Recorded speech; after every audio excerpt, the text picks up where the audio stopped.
हे बघा मित्रांनो, हे गोळा फेकचा आपला सर्कल आहे.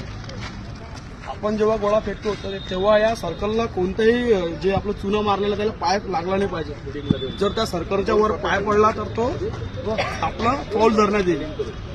नंतर हे जे 2 रेषा मारलेल्या आडव्या त्या रेषेच्या गोळा फेकल्यानंतर त्या रेषेच्या समोर जर निघालो तर फाऊल देण्यात येईल.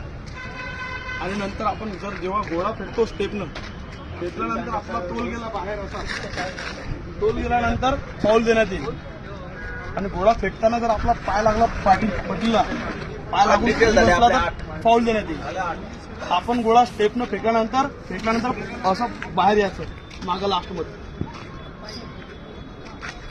ओके.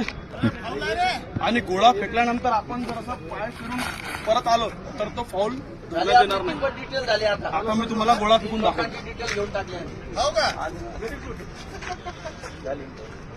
फिटिंगला दिलं की तिथे कॉन्स्टेबल हे बघा, फिटिंग करायचं राहील. फिटिंग करून द्यावं लागतं ना.